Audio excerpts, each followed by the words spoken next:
right, that was the majority of a song that now has 235,000 views on YouTube in just 4 days. Quite a phenomenon here in Kenya. At least the singers of that song, at least 3/4 of them are here in studio. Those are, of course, Sauti Soul. We'll get to your introductions in a moment.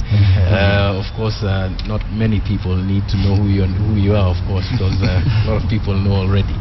But right next to me are two other individuals who are going to be discussing this song, and not just the song itself and the musicality. Of course, a lot of people enjoy that, but the implications of the message. And right next to me, I have Alan Maleche.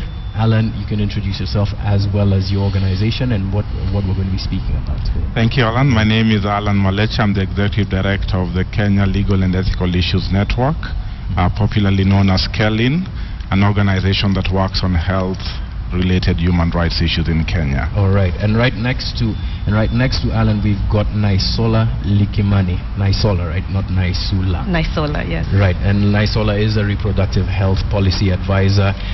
The reason that we have Naisola and Alan here today discussing a song that seems to be gaining quite a bit of popularity online, of course, is the message. And the singers of that song, now I'll give you guys an opportunity to introduce yourself. You can start there. Well, thank you for inviting us here. My name's Delvin Mudigi Savara, member Sauti Soul. All right. Yeah. My name is Bianime Alusa Baraza. I'm a member of Sauti Soul. I'm Polycarp Otieno, a member of Sauti Soul. All right. Yeah. Willis Austin Chimano, Sauti Soul. All right. Yeah. Just in case nobody else. Just in case. All right. So, Nereah. Yes. Huge topic of discussion, and I'll start with you. You are, of course, the only lady on set this My evening. pleasure. So, ladies first. Naisola, I'm sure you've heard the song by now. Yeah. What did you make of Nereah? Yeah, well, I think it is a beautifully composed song, and I think it has a really lovely sentiment at its heart. This issue of maybe male responsibility. However, I think it's just one side of the story, and as we've heard from Chimamanda Ngozi Adichie, the author, that there's a danger of a single story. When we only look at something very narrowly, we get into stereotypes, and in this area of women's reproductive health, there's already a lot of stereotypes and a lot of stigma, and I think this song maybe adds to that stigma. Yeah. In what ways do you think that it adds to the stigma around reproductive health? Yeah, I mean, the song talks about a man asking his girlfriend or partner not to have an abortion, and already there's a lot of stigma around abortion. And abortion is allowed in this country, for instance, for several reasons under our constitution, and so women should be able to go and access those services. But because of the stigma, because of how we label the women who think about or have an abortion, women tend not to go to health facilities. They end up having unsafe abortions. They'll go to the kiosk, they'll go to the back alley, or sometimes they'll even take something themselves and induce it, and this is resulting in huge numbers of injuries and deaths. I mean, you know the numbers. We're up to about 465,000 abortions, most of which are unsafe, and the injuries are lifelong, infections, infertility, and it's purely because of that stigma that people don't want to be even seen that they had accessed an abortion. All right, true, the abortion is allowed in Kenya, but under specific circumstances it is qualified, and that implies, at least the debate around the formation of that law implied a moral imperative that we were discussing, and therefore would it be fair to say that abortion is allowed under all circumstances, and therefore the song prejudices people in that regard? No, I think it's clear that the law allows abortion for reasons of health and life and emergency, as well as according to any other law. But the thing is, no one looks at the reason a woman is having an abortion. They look at just the fact that she's having one. And then that immediately puts her into this box where we shame them. We shame them that maybe are they promiscuous, are they irresponsible, and so there's a lot of shaming. Even someone thinking about an abortion, contemplating it, which I think is what's happening in the song, that she's thinking about it, and he's trying to convince her by saying, this child could end up being, Mandela, which I think can also, it's really difficult, this decision that she's making, and we're kind of saying, we're kind of shaming her that, look, you might be terminating a Mandela but I feel like it continues to add to kind of that stigma. True. Okay. Delvin, do you think that women are being painted into a moral corner because of the lyrics from the song? First of all, who wrote the song? I should start with that.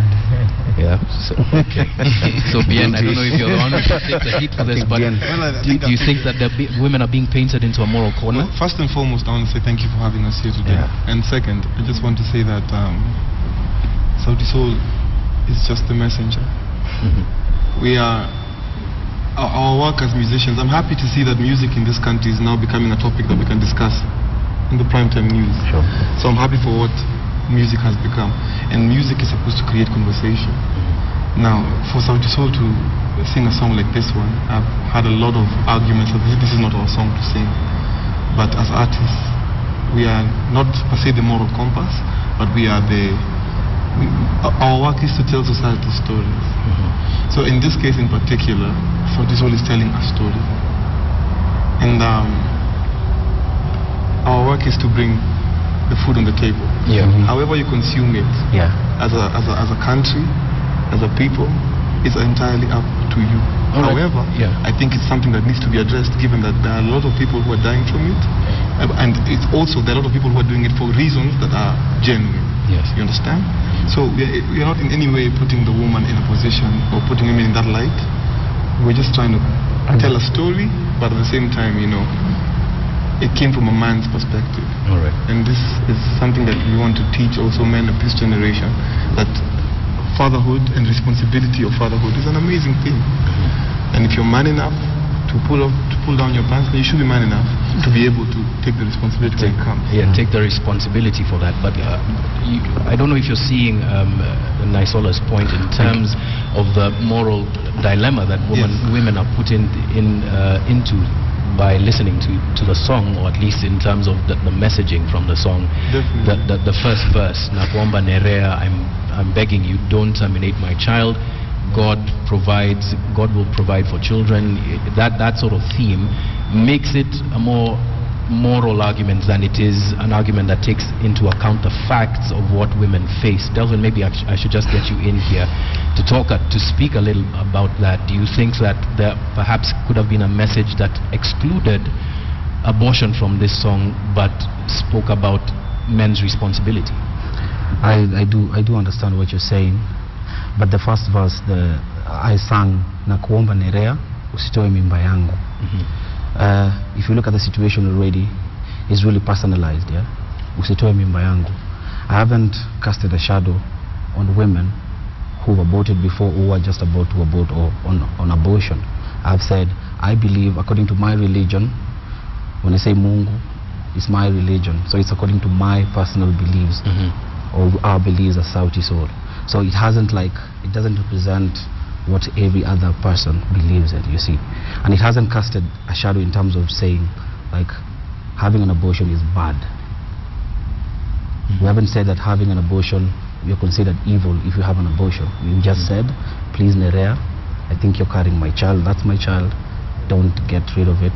Well, the critic would say you haven't said it explicitly, but it is implied that, by killing Mandela, you're doing I know. It's ambiguous, a little bit ambiguous, but it depends on how the audience take. All right, Alan, let me get you in here. Do you think that artists, and therefore art, should need to explain itself? Because art, after all, is a subjective form.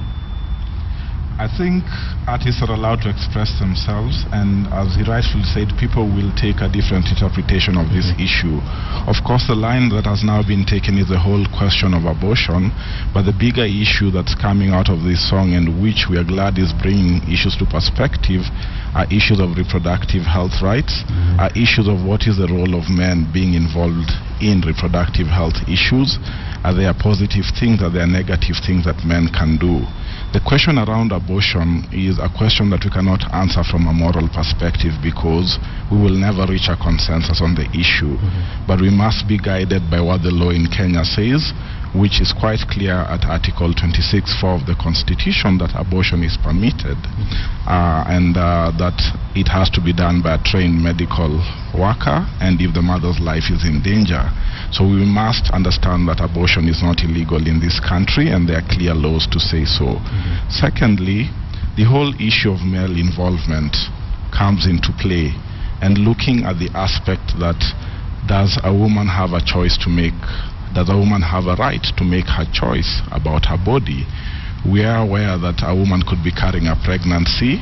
Definitely men do have a say in terms of that pregnancy, but the ultimate decision whether to keep the child or not depends on the mother, and that is why the drafters of the Constitution were clear that if the mother's life is at risk, then the termination of the pregnancy would definitely be allowed. But to also bring it into a context out of abortion, we have been dealing with cases of sterilization, as Kellyn, and we've seen situations where women come and complain and say their husband signed a consent form on their behalf because they thought that was good. And again, you see the inequality that plays in, because women may not have certain bargaining power around sexual issues, using a condom and issues like that. And you see the reverse doesn't happen. We've not got cases of men coming to complain saying that the women signed a vasectomy form on their behalf. So that inequality needs to be addressed, and we need to look at the broader picture around reproductive health rights. What are we doing to make sure that if women need reproductive health services, they are getting them, the government is providing them? And if men want to get involved, in what positive way can they get involved and take responsibility not only of the child, but indeed bringing up the child as a good man who respects the rights of women? All right, Naisola, do you think though that when this song was sung, the messaging spoke to that inequality that Alan speaks of and enforced it? Yeah, I mean, I also want to agree with Alan that I think this song is really important in that it's really sparking a conversation, and I just want to thank Sauti Soul for that, because this is not a subject that we're hearing a lot about. You know, we don't like to talk about some of these issues in our country. But yes, it is important to have accurate information so that we don't perpetuate the kind of discrimination we are seeing against women. So for instance, on this subject of male responsibility, there's also a responsibility for men to use, condoms every time, to protect the woman from diseases as well, but also to prevent an unwanted pregnancy. So before we even get to the termination conversation, there's so many other responsibilities. And again, I think our government also has a role to play there. They have to make sure these services are available and that the women can access them. And we also have women who are particularly marginalized, especially those who are poor, those who are rural, and the young women. And these people have less bargaining power, and they have less say in what happens to their body. So I just wish we had a conversation about, what do we want our men to do beyond asking a woman not to terminate a pregnancy? What are those things that would really make a difference for women in Kenya? Okay, Polycarp, do you think though that in this song, the messaging that came out of this song, now that you've heard the kind of reactions that are coming out about it, both positive and negative, do you think that you could have fitted in all of this messaging into one song? Well, definitely not, because as musicians we are men of society and we tell stories. So this is just one side of the story, and it coming from a man, asking, not really asking, begging. The first word of the song says nakuomba, which means the woman still has a choice. It's an ultimate decision. It still has.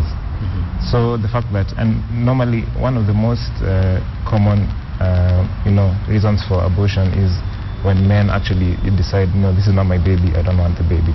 So this is the other side of the story, where a man is actually taking responsibility. And that building block, of course, hoping to be able to become something organic. Chimano, let's get you in. You've been rather quiet, or rather haven't thrown any questions your way, and so let me throw this one. 450,000, upwards of 450,000 women terminate pregnancies every year. That's a statistic that's absolute. It's out there and we all know about it. Now, there's a number of ways that we could handle this as a country. We could either be tough on abortion, on illegal abortion and abortion generally, or we could make it safe for women to abort. As Chimano, perhaps also speaking on behalf of the group, what do you think the direction should be with respect to this? Because outside of the basic tenet of the song, there must have been some wider thinking going into abortion as a topic when you sang this song. I think, as we're talking here, we have to be frank and candid with ourselves as a nation, of course. And I'm a man, so I don't really know what the woman goes through when they realize maybe it's an unwanted pregnancy, or she has complications and things like that. And personally, I think maybe that word abortion just sounds bad. It just sounds like abortion. So I think it should be, we should just candidly talk about it and see, not really be tough on it and then just say, no, abortion is a crime, shouldn't abort, like it's a sin and things like that, because women go through a lot, and as men and as Sauti Soul, we totally get that. Yeah. And in the song as well, we are in no way telling a woman what to do with her body. It's not my place, Fine, it takes two to tango and things like that, but you know what? At the end of the day, you're the one who has that child, and things could happen. You never know. Complications here and there, or it's a lot of variables. So the conversation people just need to be frank with each other. Yeah. People need to stop having hardline positions, and let's just be honest, because truthfully, there are some times where you would not be able to, have the child, for example, where it comes to a position of, is it the child, or do we save the child, or do we save the mother? As envisaged in the law.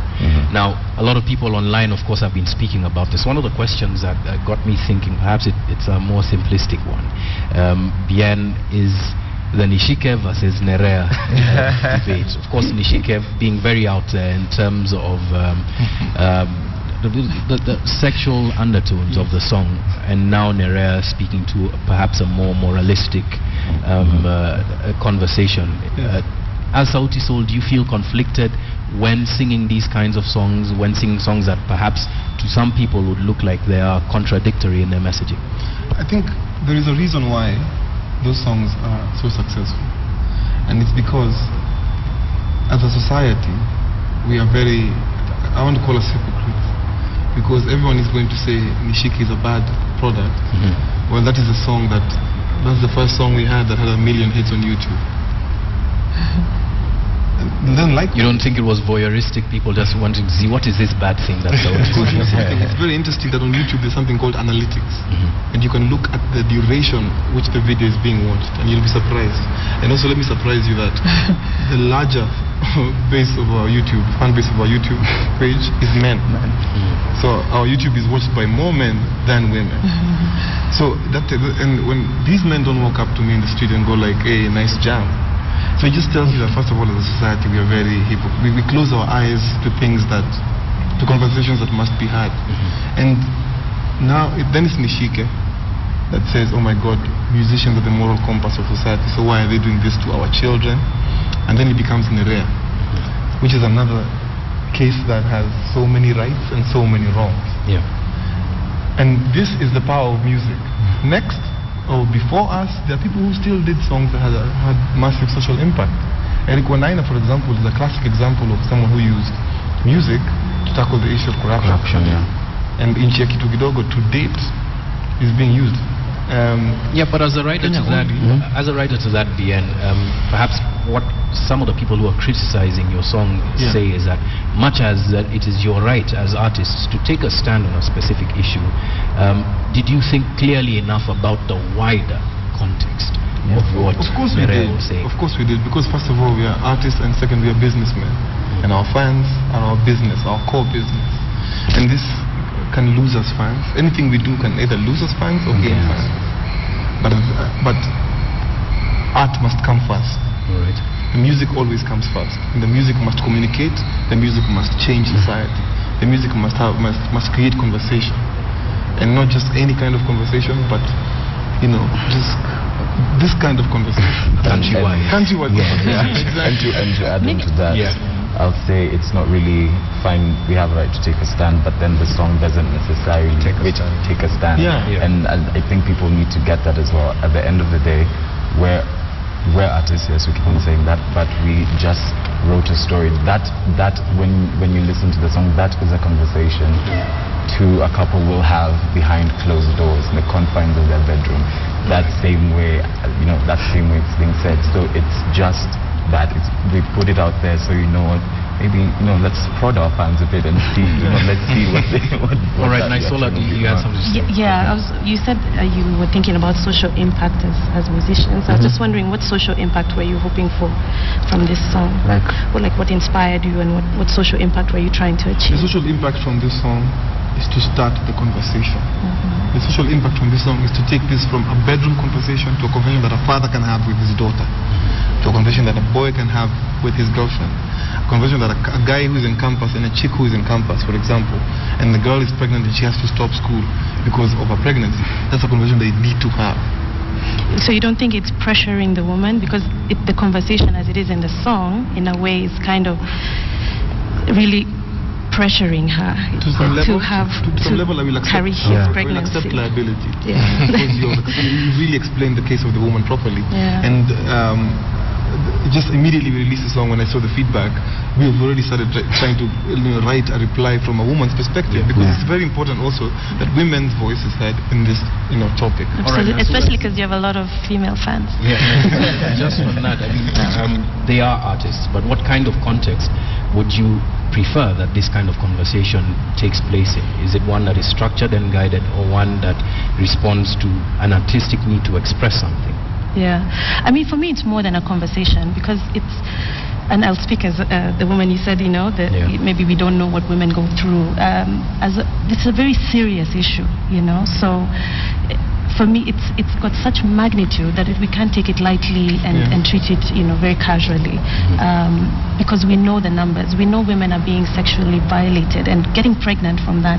And so that woman who's watching this song and how she's feeling now that she made a choice to terminate a pregnancy as a result of rape or defilement that comes with incest, that's happening a lot in our country, and the guilt that this could have been the next Mandela. But to me, this is in a context of love.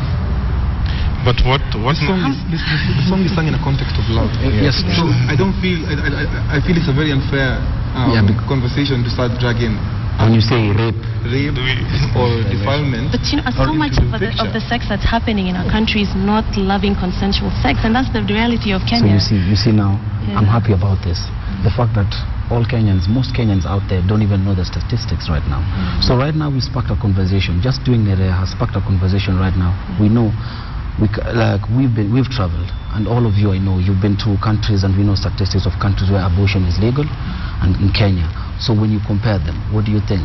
So it's a conversation for everybody to have and see, okay, when abortion is legal, what happens? Are there complications? More complications are reported because abortion is illegal. And even to tackle the issues that you mentioned earlier, that in regards to this is a conversation that needs to be taken from the things that the moments before contraception.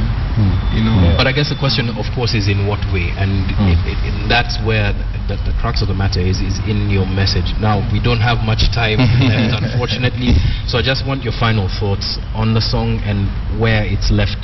Starting with you, Alan, where it's left the reproductive health rights debate in this country. Are we better for it now that we have Nereah out on the airwaves?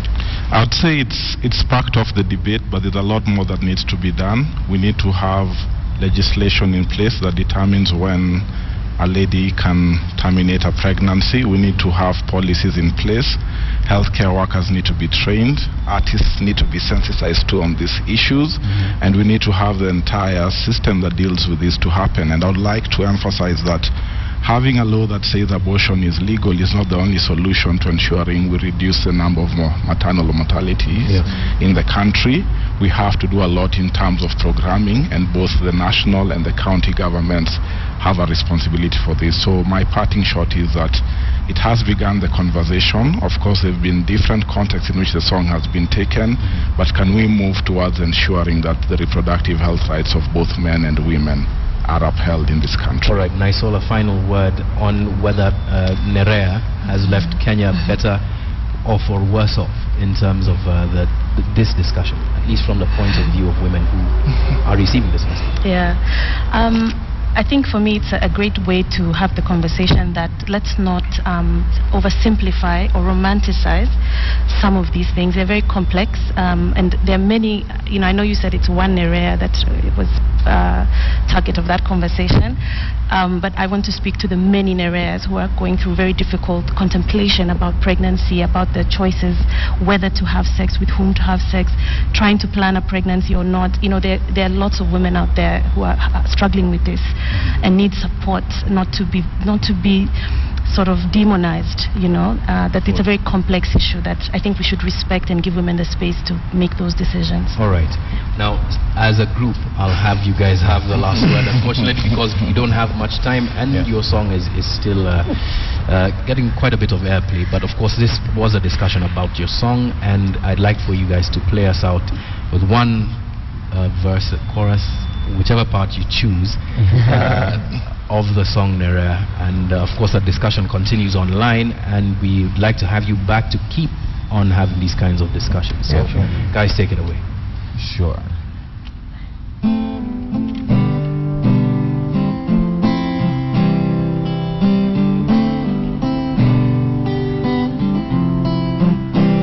Nakuomba Nereah, usitoe mimba yangu we. Mungu akileta mtoto analeta sahani yake, mlete nitamlea. Usitoe mimba yangu we. Mungu akileta mtoto analeta sahani yake. Uenda kawa Obama, hata wale Amerika. Uenda kawa Lupita, Oscar nazo akashinda. Uenda kawa Wanyama, acheze soka Uingereza. Uenda kawa Kenyatta, mwanzilishi wa taifa. Nakuomba Nereah, usitoe mimba yangu we. Mungu akileta mtoto analeta sahani yake, mlete nitamlea. Usitoe mimba yangu we. Mungu akileta mtoto analeta sahani yake. All right, thank you very much, guys. That song, quite powerful, and getting quite a bit of play, not just here, but of course online. Thanks a lot for having this discussion tonight. We're just going into a break now, but you can continue to contribute to our hashtag. That's at hashtag Talking Nereah, and give us your thoughts on whether you think Sauti Soul made this debate richer in terms of reproductive health, or if you agree with Naisola and Alan that perhaps a little more thought should have gone into the lyrics of the song. We'll be back in a few short moments, but keep your feedback coming in. This is KTN Weekend Prime, The Point of News.